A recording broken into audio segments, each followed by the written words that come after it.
Thank you, Mr. Speaker. I want to start by reminding the members of the House that we have a balanced budget requirement, and we're just like every homeowner out there. You know, Mr. Speaker, in previous years, we had fund balances that could carry us through tough times, but we chose to spend not only the revenue we had, not only the revenue we hoped we would get, but all our fund balances too. And so we are now out of tricks and gimmicks and one-time fixes. And as other speakers have said, we now have to buck up. We now have to make tough decisions. And not one of us likes making the cuts that we have to make. We'd all like to be happy-go-lucky, handing out money here, there, and yonder. But we can't do that. And Mr. Speaker, the plain state of facts is that the only way we got through last year was not only spending the fund balances, and I remember one in particular that really stuck in my mind.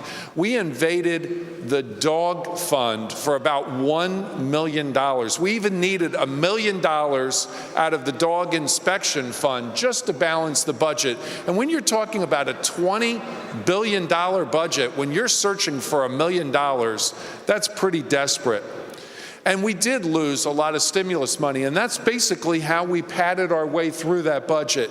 Quite frankly, had we accepted the Severo Amendment, which was a reasonable, responsible reaction to the situation we're in, we'd still have fund balances, and we wouldn't have had to have gone to the level we've had to go on in this budget. It is our fault as a body that we did not adopt that amendment and that we're in this situation. Nonetheless, we will persevere and we will survive. We can no longer exceed expenditures on revenues. It's not sustainable, and every homeowner understands that because they're going through the same thing.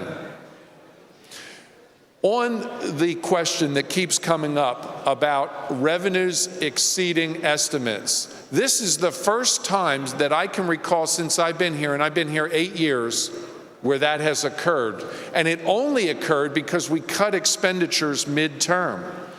But if you look at the size of that from a point of view of the total budget, that revenue that we hope to end the year with, around $700 million, is roughly 2 weeks of our normal expenditures. Now, how scary is that for the typical homeowner to think that they only have 2 weeks worth of their normal expenditures in the bank? Yet that's the circumstance we're in, and that doesn't count all the debt. It doesn't count the $3 billion we owe the federal government for unemployment. It doesn't count this $800 million we owe the docs and the M-Care fund, or the pension increases, or all the other things that are facing our state. What I would say to you is that this budget surgically goes line by line by line to try to ensure that services can be delivered at more efficient dollars. What we are essentially managers of a large entity. And what we are saying to all our departments is, you're going to have to get the same services done for less money. And let me give you one example of why we're in trouble.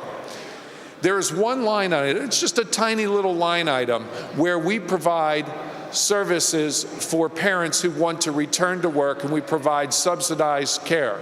The cost, just the cost to admit the child into the program, is $69 million. It's 9% of the total cost of the subsidized care.